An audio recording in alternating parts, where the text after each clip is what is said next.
제가 이 로마서 8장을 중심해서 3주 동안 시리즈로 로마서 8장의 말씀을 나누어서 3번 말씀을 드리는데, 오늘은 첫 번째 드리고 싶은 말씀 중에 하나가 예수 안에 있는 자에게는 결코 정죄함이 없나니 하는 말씀으로 여러분과 함께 열기를 원합니다. 우리 따라했으면 좋겠습니다. 예수 안에 있는 자에게는 결코 정죄함이 있나니 없나니?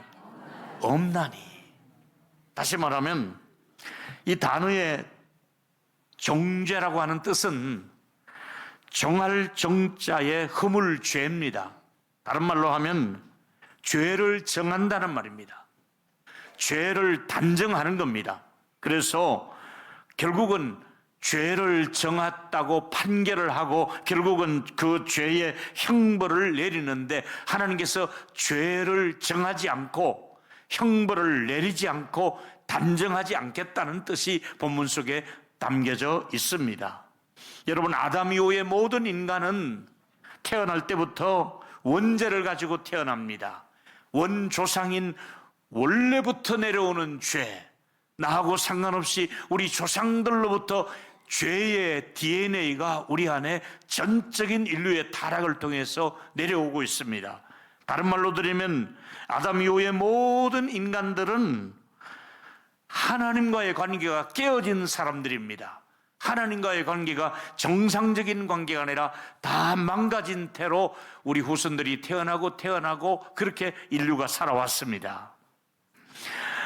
바울이 오늘 확실하게 선포한 메시지는 아담 안에 있지 않고 그리스도 안에 있으면은 모든 정죄로부터 해방을 주신다고, 아담 안에 살아온 우리가 예수 안으로 돌아와야 될 것을 말씀하고 있습니다. 헤르만 바빙크라고 하는 유명한 신학자의 말인데요, 인류의 넘어짐과 세워짐에 두 사람이 있는데, 아담은 넘어짐의 원조요, 예수 그리스도는 세우시는 분이라. 아담은 우리 인류를 넘어지게 했고 예수는 우리를 세워주신 분이다. 헤르만 바빙크가 한 말을 인용을 했습니다. 제가 이제 성경으로 들어가겠습니다. 먼저 로마서 5장 18절에 보니까 이 얘기를 하고 있습니다. 그런즉 한 범죄로 많은 사람이 정죄에 이른 것 같이. 이 한 범죄자가 누굽니까? 한 범죄자가 누굽니까? 아담이잖아요. 신림동의 그 사람도 이 아담의 나쁜 아주 피가 흘러간 거지요.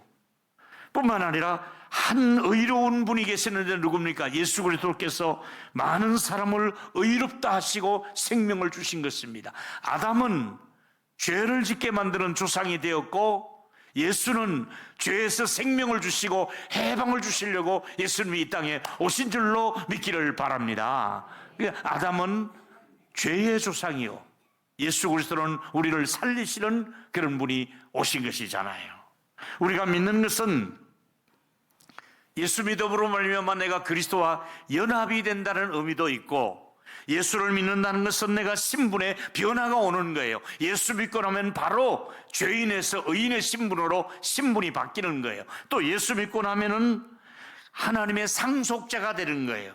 또 예수 믿고 나면은 우리 모두가 정죄를 받지 않는 존재, 죄를 정하지 않고 죄를 묻지 않고 죄를 없다고 우리에게 선언해 주시는 정죄함이 없나니 하는 말씀이 오늘 우리에게 주신 메시지입니다. 여러분, 같이 이제 로마서 8장 33절과 34절을 읽어보면 누군가가 우리를 고발하려고 합니다. 누구지요? 악한 원수 마귀가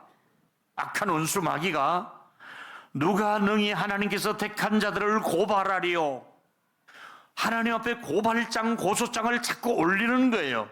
근데 하나님은 의롭다 이미 우리를 인정해 주시면서 하나님이 의롭다 한 사람들에게 왜 사단하는 고발장을 자꾸 올리느냐?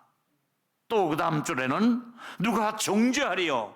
예수님이 우리의 죄를 위하여 죽으시고 부활하셨는데 누가 정죄한단 말이냐? 예수님은 지금도 하나님 우편에 앉아 계셔서 우리를 기도하는데 누가 감히 하나님의 아들 딸을 정죄한단 말이냐? 하나님이 이미 의롭다고 선언하시고 예수님이 우리 죄를 위해 죽으셨는데 누가 하나님의 택한 자들을 자꾸 고발장을 올리고 못살게 하고 정죄하느냐 이 말이에요. 그래서 여러분, 혹시 여러분의 마음속에 내가 이렇게 계속해서 죄를 짓고 살아가는데 이거 온전할까?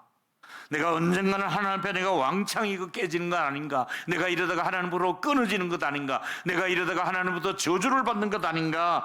내 마음속에는 두려움이 적잖게 우리 안에 찾아와서 우리 마음속에 죄책감이 이 찌꺼기가 남아있고 어딘지 모르게 영적으로 개운하지 못하고 두려움이 찾아와서 견고하게 서 있지 못하게 하는 것이 우리들의 모습일 수도 있다 이 말이잖아요. 근데 오늘 우리 모두가 안심해야 될 것은 예수 그리스도께서 우리를 정죄하지 않는다고 분명히 선언했기 때문에 우리는 내 감정을 믿을 것이 아니라 기록된 말씀에 내가 너를 정죄하지 않겠다 했으니 내 감정을 의지하지 말고 말씀을 의지하시고 이 말씀을 받아들이는 이 자리가 되기를 축복합니다. 정죄하지 않겠다고 약속했습니다. 로마서 8장 2절입니다. 시작. 이는 그리스도 예수 안에 있는 생명의 성령의 법이 죄와 사망의 법에서 너를 해방하였습니다. 생명의 성령이 내 안에 오셔서 죄와 사망에 있는 우리를 해방을 주셨다 그랬습니다. 저와 여러분은 해방이 되었습니다. 할렐루야. 우리가 일제 치하에서 해방이 되었잖아요. 파리를 통해서. 근데 해방된 줄도 모르고 계속해서 일본 사람들 밑에 가서 압제받을 필요가 없잖아요. 오히려 일본 사람들을 우리가 혼을 내주고 있잖아요. 우리가 해방되었다 이거지요. 우리가 악한 사단 원수 죄로부터 해방이 됐는데 왜 또 악한 원수 마귀가 우리를 괴롭힐 때마다 나는 이미 해방되었다 이렇게 우리가 선언을 해야겠지요. 예수 안에 있는 자에게는 생명의 성령, 그냥 성령이 아니라 생명을 살리는 성령이 내 안에 와 계시기 때문에 얼마나 우리가 하나님 앞에 소중한 존재인지 모릅니다. 죄라고 하는 것은 폭군과 같습니다. 죄는 결국은 우리를 끌고 갑니다. 우리를 망하는 쪽으로, 생명을 뺏는 쪽으로 죄는 우리를 계속해서 우리에게 끌고 갑니다. 사망의 자리로 우리를 끌고 갑니다. 그런데 여러분, 감사한 것은 성령께서 우리 안에 오셔서 죄와 사망의 법에 있는 우리들에게 자유와 해방을 주시려고 성령이 우리 안에 오셔서 우리를 움직이고 우리를 도와주시는 가운데 있다는 것입니다. 여러분, 이것을 칭의의 교리라고 제가 여러 번 말씀을 드렸습니다. 예수 안에 있는 자는 심판의 대상자가 아니라 예수 안에 있는 자는 하나님의 자녀로서 살 수가 있는 존재가 되었다는 것입니다. 근데 우리가 자격이 없어요. 나는 아무것도 한 일이 없는데도 하나님이 나를 무엇 보시고 하나님의 자녀로 받아주시는지, 내가 자격이 있는 것도 아니고 무슨 뭐 어디 합격한 것도 아닌데 아무 자격과 공로가 없음에도 불구하고 하나님이 나를 자녀로 받아주셨으니 이건 하나님이 하신 일이고 이것은 하나님께서 주도적으로 하신 일이기 때문에 하나님 우리를 구원하시려고 우리에게 최고의 선물이, 인류에게 주신 최고의 선물이 요한복음 3장 16절이에요. 교회 나오면 제일 먼저 외우는 게 주일학교 때부터 어른이 되어도 우리가 돌아가실 때까지 이 구절 하나만큼은 아무리 뭐 잊어먹고 까먹는다 할지라도 이 한 구절만큼은 우리가 꼭 외워야 됩니다. 그래서 이제 본문 말씀을 근거를 해서 루트는 복된 교환, 즐거운 교환, 제가 말씀을 많이 드렸습니다. 징계를 받고 지옥 갈 우리들을 자기 아들에게 모든 죄를 전가시키고 우리가 지은 죄를 네가 담당해라, 아들에게 그 죄를 씌우시고 우리에게 의롭다함을 선물로 주신 것이잖아요. 근데 우리가 신앙생활을 오래 하다 보면 그럼에도 불구하고 우리 안에는 이런 생각을 할 수 있습니다. 내가 이렇게 살다가 하나님 앞에서 끊어지는 것 아닌가? 내가 이렇게 살다가 하나님 앞에 채찍을 맞는 것 아닌가? 내가 이렇게 신앙생활을 하다가 하나님께서 나를 미워하고 밀어내지는 아니할까 두려움이 있을 수가 있습니다. 내가 하나님의 자녀가 맞는가? 때로는 내가 목사가 이래서 되겠는가 하는 그런 생각이 우리 안에 들어올 때가 있습니다. 걱정 안 하셔도 되는 것은 그리스도께서 값없이 우리에게 의롭다함을 주시고 구속하시고 죄사함을 주시고 다 이루었다고 안심하라고 십자가에서 돌아가시면서 내가 너의 구원을 다 이루어 놓았다, 테텔라스타이를 선언하신 것입니다. 그래서 그리스도 예수 안에 있는 자에게는 결코 정죄함이 없는 하나님의 자녀가 될 줄로 믿습니다. 두 번째 말씀은 세상은 두 종류의 사람이 살아가는데 나는 어떤 종류의 사람인가를 생각해 볼 수 있습니다. 두 종류의 사람은 육신을 따라 사는 사람과 성령을 따라 사는 사람, 둘 중에 하나입니다. 여러분은 자, 첫째로 육신을 따라 사는 사람이 있다고 성경은 말합니다. 자, 보실까요? 로마서 8장 5절입니다. 시작. 육신을 따르는 자는 육신의 일을, 영을 따르는 자는 영의 일을 생각하나니. 둘 중에 하나입니다. 여러분들이 육신의 일을 생각하고 따라가는 사람이 있고 영의 일을 생각하고 따라가는 사람인데, 그렇다면 육신의 일이 뭔가? 육신의 일은 내가 하고 싶은 대로 내 생각대로 내 몸만 위하면 되고 나만 편하면 되고 하나님 말씀과 난 관계없어요. 나만 좋으면 되고 나 부담스러운 거 싫어. 내 맘대로 살 거야. 내 고집대로 내 습관대로 내가 좋아하는 대로만 살아가는 사람이 누구냐? 육신의 사람이에요. 육신의 사람. 자기 육신밖에 몰라요. 이게 육신의 사람이에요. 육신의 일을 대표적으로 바울이 이런 사람이다 하고 육신의 사람을 소개하는데 그게 바로 갈라디아 5장 19절 21절의 말씀이에요. 여기 15가지의 죄의 형태들이 나와요. 육신의 일은 분명한데 먼저 음란해요. 그리고 더러워요. 더러운 걸 좋아하고 음란하고 호색과 우상 숭배, 육신의 소욕대로 우상에 가서 복을 달라고 비는 거죠. 주술, 원수 맺고, 이거 육신은 원수를 맺어도 화해가 안 돼요. 뿐만 아니라 분쟁, 시기, 뭐 여러 가지 분냄, 당짓는 것, 또 여러 가지 분열, 이단, 투기, 술 취함, 방탕함, 이 모든 것들이 하나님의 나라에는 합당하지 않는 육신의 사람의 생활 습관이라 이 말이에요. 혹시 아직도 이 부분에서 자유롭지 못한 분 있으면 이 모든 단어와 여러분이 상관없이 하나님의 거룩한 백성으로 깨끗하게 살 수 있는 저와 여러분이 되기를 축복합니다. 여기에 걸려있는 사람들은 다 아직 육신의 소욕에서 벗어나지 못하는 거예요. 조금 더 나갈게요. 두 번째, 영을 따라 사는 사람은 과연 어떤 사람일까요? 영적인 존재, 다시 말하면 영적인 일에 관심이 있다는 거예요.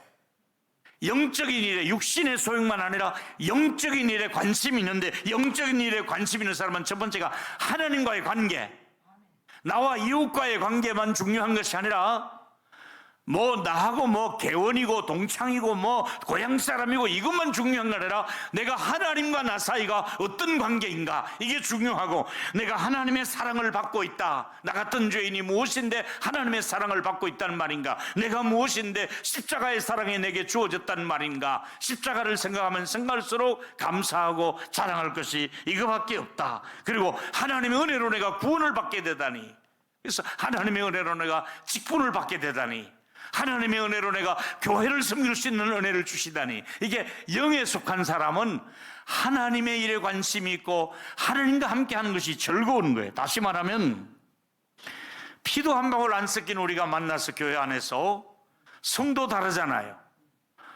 저희 아내는 오씨고 저는 김씨잖아요. 그러다 보니까 저는 은근히 오씨들이 또 좋아요. 또 김씨들이 별로 안 좋은 사람도 저 북쪽에 있지만은 여러분 고향이 다 다르잖아요. 저는 영남이잖아요. 근데 호남 분들 바라보면 내가 호남분 없이 어떻게 목회를 할까 싶을 정도로 저에게 따뜻하게 밥 사주고 위로해주고 저와 가까이 한 사람들은 거의 호남분들이 제 친구예요. 영남 사람들은 멋대가리가 없어요. 같은 친구지만은 오랜만이다 하면 끝입니다. 여러분, 그럼에도 불구하고 조심해서 제가 말씀드리겠습니다. 고향이 다르고 성씨가 다르고 출신이 다르고 그런데도 교회 와서 교제하면은 그렇게 좋을 수가 없어요. 왜 그럴까요? 영의 사람이기 때문에 그런 줄로 믿습니다. 영적으로 통하는 사람이다 이 말이지요. 고향은 달라도 출신은 달라도 학력은 달라도 성함도 달라도 우리는 영적으로는 서로가 통하는 사람이에요. 이게 영의 사람이에요. 영적인 교제를 하고 있다 이 말이잖아요. 그래서 여러분, 우리는 세상 사람들이 맺지 못하는 열매를 우리도 몰래 맺어가고 있는 거예요. 여러분 지금 무슨 열매를 맺고 있는 줄 아세요? 갈라디아 5장 22절에 보니까 성령의 열매가 여러분에게 익어져 가고 있어요. 이거 아주 잘 익어가고 있는데 사랑이 생겨나기 시작하고, 와, 기쁨이 있어요. 또 사랑과 함께 열매가, 기쁨의 열매가 있고 화평이 있어요. 누구하고든지 다투고 막 불편하게 지나가시는 화해하려고 그러고, 뿐만 아니라 오래 참아요. 막 부룩부룩 하던 사람이 막 참을 줄도 알고 막 그럴 수도 있겠다. 내가 이해해야지. 한 살 더 먹은 내가 이해해야지.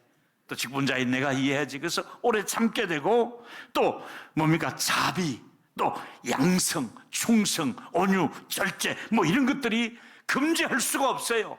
너무너무 누가 말릴 수도 없어요. 성령께서 그 열매를 익어가 가시는데, 우리 교회 안에 성령께서 여러분 안에 이 열매가 여러분의 가정에서 우리 자녀들까지 우리 이런 열매가 계속해서 익어가고 넘쳐나는 열매 있는 교회가 되기를 축원합니다. 이런 교회가 성령의 사람이 있는 교회, 영의 사람들이 이걸 추구하는 거잖아요. 그래서 여러분, 육신의 소욕대로 살다가 죽고 썩고 끝나는 것이 아니라 우리는 하나님께서 생명을 주시고 영생을 주시기 때문에 그것도 더 풍성한 생명을 주신다고 말씀했으니까, 저는 우리 교회가 정말 요한복음 10장 10절의 교회처럼 도적은 도적질하고 죽이고 멸망시키는 것 뿐인데, 도적은 어떻게든 여러분 해코지하고 넘어지게 하고 뺏어가고, 도적은 계속해서 도둑질하는 것 뿐인데, 마귀가 이것을 하는데 예수님이 오셔서 모든 것을 차단시키시고 양으로 생명을 보존할 수 있도록, 더 풍성한 열매를 볼 수 있도록 우리 주님께서 우리 동일로교에 속한 모든 성도들을 생명을 보호해 주시고 더 풍성한 생명을 우리 모두에게 주시기를 주의 이름으로 축원합니다. 풍성한 교회, 풍성한 열매, 환경과 관계없이. 사람들은 환경이 좋으면 행복할 것 같은데 천만에 환경은 좋은데 행복하지 않은 사람 너무 많이 있어요. 그런데 행복과 관계없이 평강을 누리는 사람들이 있습니다. 바로 육신의 소욕대로 사느냐 영의 소욕대로 사느냐에 따라서 그 환경이 달라지는 것입니다. 마지막 세 번째는 세상 사람들과 믿는 사람들의 차이가 뭘까?